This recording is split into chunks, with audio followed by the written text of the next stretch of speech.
Hello everyone. In the previous video we have discussed what is greatest integer function. Now we will see what is fractional part function. Okay, so fractional part function, it is defined as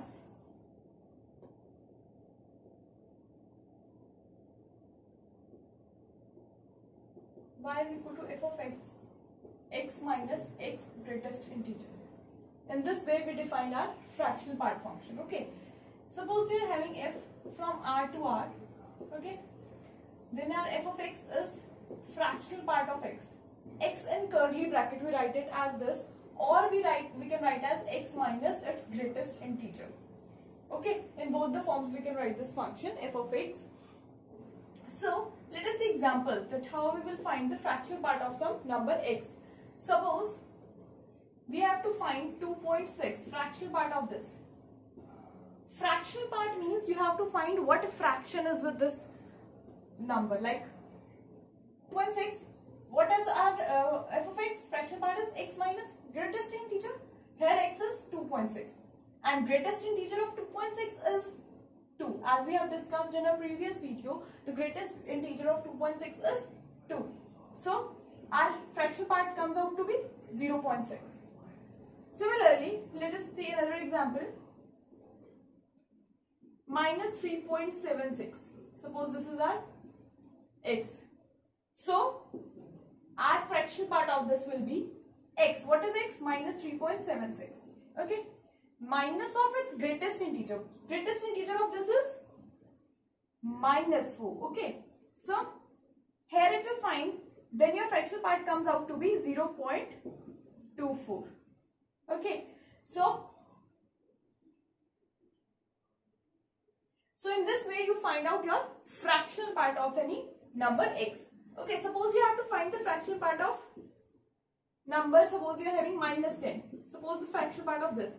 The fractional part of this minus 10 minus of minus 10. This comes out to be 0. Okay, so in this way you find your fractional parts and it is denoted by x in the curly brackets. Okay, this is the fractional part function. Now, let us see the graph of fractional part function. Okay, if this is a function, then we can draw the graph of this function.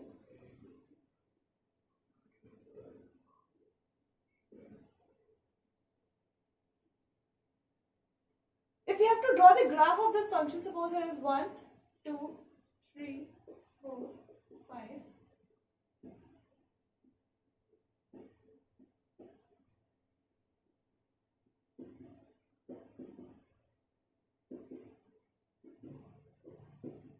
Okay.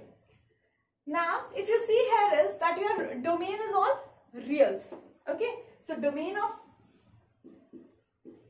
of this function is reals. If you see. Okay. And codomain is also reals. What we have to see here is what is range. Okay. If we see the range, then the fractional part of any number x will always lie in the interval closed 0 to open 1. In this interval, the fractional part of any number will lie. If you see by this, then you will see that all the fractional part of the number x, of any real number x, will always lie between 0 and 1, in which 0 is included. Like in this case, minus 10, your fractional part comes out to be 0. But your fractional part will never come out to be 1. But it can be less than 1. So it is in the interval between 0 to 1. So we know the graph of this function, then we see that if we put any value of x from 0 to 1, if you put, then your answers will come out to be 0 to 1. 1 will be open because 1 will never come in your range. Okay. Similarly, all fractional parts of between all numbers will lie between 0 and 1. So this will be the graph of your fractional part function. Okay. Similarly, on the negative also, your fractional parts will come out to be this way. See clearly by the graph or vertical line test that see that it is a function. As by vertical line test, if you draw any vertical line on this graph, then the graph is only cut. The graph will be cut at one point only. Okay. So this is all about the fractional part function. Okay. This is the x is x minus greatest integer of x. Okay, and your range of main part is that your range of this lies between 0 and 1. Okay, now let us see what are equal functions. Equal functions. When your two functions are said to be equal. Okay, let us consider two functions f and g are said to be equal,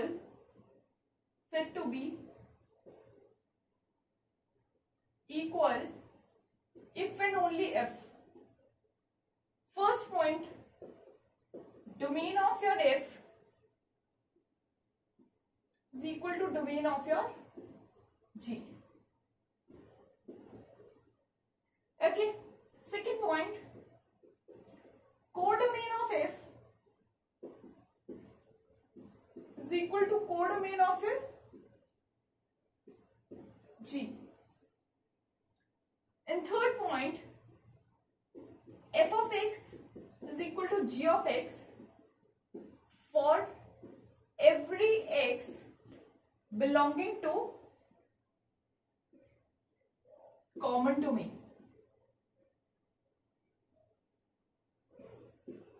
Okay. If these three conditions are satisfied, then you say that your functions are equal. Or when your functions are said to be equal, if and only if they have same domain, same codomain, and f of x is equal to g of x for every x in the common domain. For example, let us say example,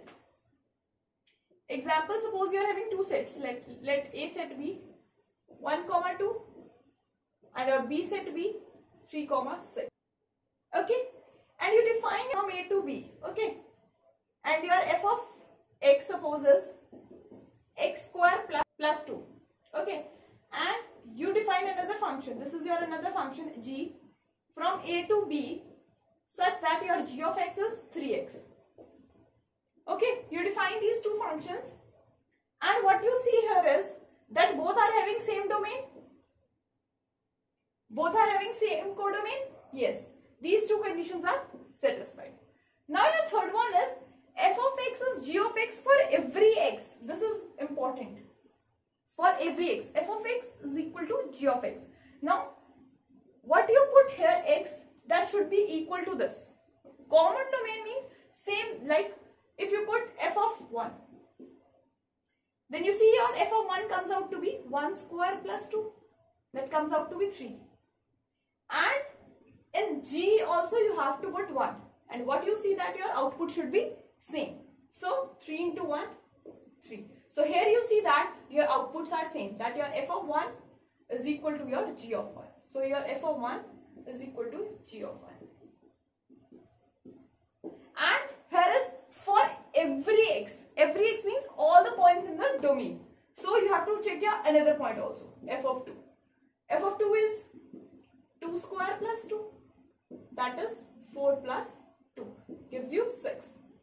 And similarly, g of 2, 3 of 2 will give you, g of 2 will come out to be 6.